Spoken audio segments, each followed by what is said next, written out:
नमस्कार मित्रों, सुनो कहानी चैनल पे आपका पुनः स्वागत है। मैं विकास वर्धन और आज बैंकिंग लोन के जो प्रोसेस है, इस लोन के इस प्रोसेस को समझाने के लिए इससे हम लोग मिलकर समझते हैं कि ये बैंकिंग का जो लोन प्रोसेस है वो किस प्रकार से काम करता है। कभी आप लोगों ने यह प्रयोग किया है कि आप किसी बैंक में जाएं और उससे बोले कि आप 10 लाख रुपये मुझे दे दो कैश। बैंक के पास 10 लाख कैश नहीं होते, वो कहेगा कल आइए परसों आइए, उसके पास कैश होते नहीं। लेकिन आप उसे लोन मांगने के लिए जाएं तो जितना मांगे लोन वो लोन दे देता है। कभी आपने सोचा कि क्रेडिट का लोन और जो कैश है उस दोनों में क्या अंतर है? जब आरटीआई डालकर पूछा गया आरबीआई से कि आपने कितने कैश छाप रखे हैं, तो उन्होंने बताया कि 34 लाख करोड़ रुपए का कैश छाप रखा है। फिर उनसे पूछा गया कि आपके पास सोना कितना है, तो 800 टन इनके पास सोना है। सोने के मूल्य के बारे में हम पिछले एपिसोड में चर्चा कर चुके हैं, फिर भी एक बार पुनः स्मरण कराएं कि 1 रुपया का जो मूल्य है वह 777 मिलीग्राम गोल्ड के बराबर है। तो इस हिसाब से 4.84 लाख करोड़ रुपए ही ये छाप सकती है, जबकि 34 लाख करोड़ रुपए आरबीआई छाप चुकी है और 206 लाख करोड़ का लोन दे चुकी है। अब ये लोन दी कैसे? सपोज कीजिए आपके पास 10 रुपये है, तो आप कितना लोन दे सकते हैं? 11 तो नहीं दे सकते ना। जब भी लोन देंगे तो या तो 10 के 10 दे देंगे, अपना हाथ खाली कर लेंगे, ऐसा तो करेंगे नहीं, कुछ ना कुछ रिजर्व में रखेंगे। तो जब भी आप लोन देंगे तो जितना पैसा आपके पास है उससे कम ही आप लोन देंगे। लेकिन आरबीआई जितना इसके पास पैसे इसने छापे या जितने डिपॉजिट इन्हें कंट्री के द्वारा प्राप्त हुए उससे कई गुना ज़्यादा ये लोन दे देती है। यानी कि इनके पास राइट है क्रेडिट क्रिएट करने की, यानी कि हवा में लोन बनाने की। मान लीजिए मैं आरबीआई हूँ, मेरे पास 50 रुपये हैं और कोई 100 रुपये भी मांगा, रुपये छापने का अधिकार मुझे ही है, तो मैंने 100 रुपये का डिजिट लिखा और ट्रांसफर मार दिया, उसके पास 100 रुपये चले गए। अब वो 100 रुपये फिर वो भी ऑनलाइन ट्रांसफर मार रहा है, फिर वो काम होता जा रहा है, मार्केट में फ्लो आ गया। तो इस प्रकार से आरबीआई ने 34 लाख करोड़ रुपए कैश छापे, लेकिन 206 लाख करोड़ रुपए का लोन दे चुकी है। यानी कि हवा में लोन है, या जो लोन की राशि जो क्रेडिट है यह हवा में है, यह ना ही किसी सर्विस से आई है ना ही प्रोडक्शन से आई है, बस मार्केट को गति देने के लिए पॉलिटिकल प्रेशर में आकर के यह सिर्फ क्रिएट कर दी गई। और ये जो मनी है एक्चुअल में ये फेक करेंसी है, यह करेंसी एक्चुअल नहीं है, क्योंकि रुपया जो है वह मूल्य का मापक है। इस परिभाषा को हम भूले नहीं।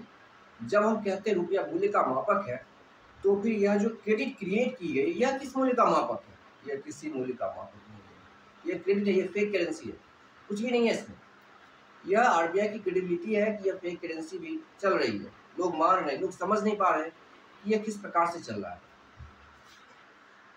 अभी बहुत सारे मुद्दे हैं जिसमें कि कुछ लोगों के ऊपर ऋण था, उन्होंने केस डाला कि भाई 1 रुपये का मूल्य इतना होता है, तो उस हिसाब से हमने 10 लाख रुपए दिए, तो 1 रुपये का 777 मिलीग्राम गोल्ड होता है। 777 मिलीग्राम गोल्ड 5000 6000 के आसपास हर बार बदलते जाता है। 5000 की अराउंड अगर बढ़ता है तो टोटल राशि में से उतना डिवाइड करें तो कुछ रुपए बनते हैं, इतना रुपये लो और बात खत्म करो, क्योंकि तुम्हारी करेंसी तो एक्चुअल है नहीं, ये तो क्रेडिटेड है, क्रेडिट करेंसी है, एक्चुअल करेंसी तो है नहीं, ये तो फेक है।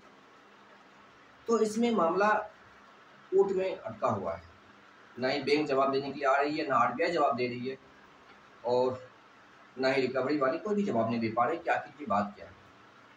इससे ये बात जाहिर होता है कि यह जो ऋण का ट्रैप है, इस ट्रैप में पूरा भारतवर्ष फंस गया। तो क्या लगता है, तो ऐसी जिंदगी जीने में क्या अर्थ है जो कि हमारे वास्तविक विकास पर आधारित, जो हमारे वास्तविक प्रोडक्शन और सर्विसेज के ऊपर आधारित। हम ऋण क्यों छापे, क्रेडिट को हम क्यों छापे? विकास की गति थोड़ी धीमी रखें, आर्थिक विकास की गति धीमी रखें, तो फिर विकास अन्य आयाम में होगा, सांस्कृतिक आयाम में, आध्यात्मिक विकास होगा, कला के क्षेत्र में विकास होगा, विज्ञान के क्षेत्र में विकास होगा। पूरी दुनिया सिर्फ पैसे के पीछे भागी जा रही है, उससे अपने बच्चे के लिए समय नहीं है, संबंधों के लिए समय नहीं है, पैसे के लिए पिता पुत्र के बीच, पति पत्नी के बीच सारे संबंध टूटे जा रहे हैं।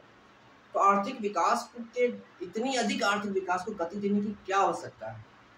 जितना धन हमारे पास है, जितना हमारे पास एसेट्स हैं, वास्तविक धन है, उस वास्तविक धन से ही हम क्यों ना आगे बढ़ें? क्या आवश्यकता है इतना अधिक लोन छाप करके पूरे देश को कर्जदार बनाने की? न जाने कितने किसान कर्ज के कारण आत्महत्या कर रहे हैं। ये स्थिति तो नहीं होगी ना। जितना है उसी में चलेंगे, क्या आवश्यकता है इतना अधिक करने की? हम अपने पड़ोसी के यहाँ किसी के पास जाते भाई मेरे पास पैसे नहीं, चलो उससे ऋण ले लेते हैं। यहाँ तो दिखता है कि भाई उसके पास कैसे, उससे नहीं ले लिया, लेकिन अल्टीमेटली ये ऋण लिया जाता है बैंक से, और बैंक के पास पैसा होता नहीं है, वह बस छापती है। गोल्ड बेस्ड करेंसी थी, अब उसे भी हटा दिया, फिएट करेंसी है। अब वह जितनी नीड आती है उसके अनुसार छापती है। आपने देखा होगा कभी आप शॉपिंग मॉल जाएं तो आपके पास आएंगे क्रेडिट कार्ड वाले, क्रेडिट कार्ड ले लीजिए, क्रेडिट कार्ड ले लीजिए। यानी कि लोन को प्रमोट किया जा रहा है, लोन को सेल किया जा रहा है कि आप लोन लीजिए, आप लोन लीजिए। ईएमआई के ऊपर सामान दिया जा रहा है कि जितनी आपकी आय है अभी उससे अधिक भविष्य में आय आएगी, उस आधार पे आप सामान खरीद लीजिए। तो जबरदस्ती लोगों को ऋण में धकेला जा रहा है, जबरदस्ती। तो इस प्रकार की जो व्यवस्था है, इस व्यवस्था पे हमें विचार करना होगा, और ये व्यवस्था निश्चित ही बदली जानी चाहिए। ये व्यवस्था किसी के हित में नहीं है, न पर्यावरण के हित में है, न मानवता के हित में है।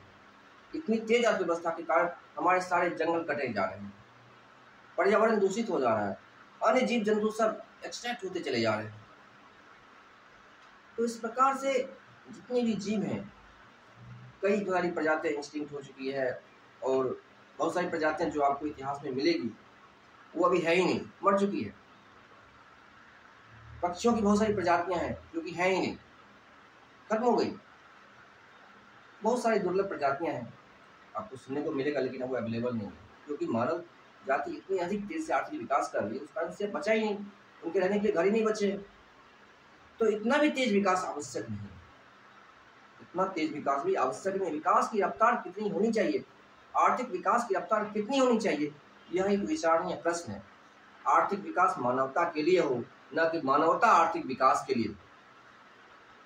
एक और बात मैं ध्यान करना चाहूँगा, जिस प्रकार से आज हमारे पास ये 10 का नोट है, इसमें लिखा है केंद्रीय सरकार द्वारा प्रत्याभूत। ये केंद्रीय सरकार क्या है? यह केंद्रीय सरकार है, जब देश गुलाम था उस समय यह केंद्रीय सरकार हुआ करती थी। अब तो अपना देश आज़ाद हो गया, अब तो 75 ईयर हो गए, अब तो इसे बदल देना चाहिए। नोटों के ऊपर जो लिखा हुआ है केंद्रीय सरकार द्वारा प्रत्याभूत, यह तो जब देश गुलाम था तब का था आरबीआई। अब जब आरबीआई का नेशनलाइज कर दिया गया, अब तो आरबीआई के सारे शेयर्स भारत सरकार खरीद चुकी है। अब केंद्रीय सरकार क्यों लिखा जा रहा है?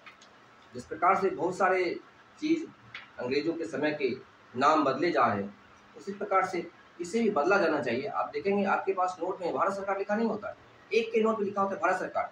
1 रुपये के नोट से ऊपर जितने भी हैं सब पे लिखा रहता है केंद्रीय सरकार, जो कि केंद्रीय सरकार है ही नहीं, वो तो इंग्लैंड की सरकार है। भारत सरकार लिखा जाना चाहिए, रिपब्लिक ऑफ इंडिया लिखा जाना चाहिए, केंद्रीय सरकार का कोई उचित नहीं बनता। इसलिए जो हमारे नोट हैं उसमें भी ये परिवर्तन होने की आवश्यकता है।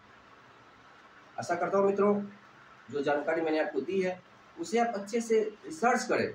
कोई भी जानकारी की सच्चाई जानने के लिए आप आरटीआई डाल सकते हैं, आप गूगल पे सर्च कर सकते हैं, डायरेक्ट मत मानिए, आप उस पर चिंतन कीजिए, रिसर्च कीजिए।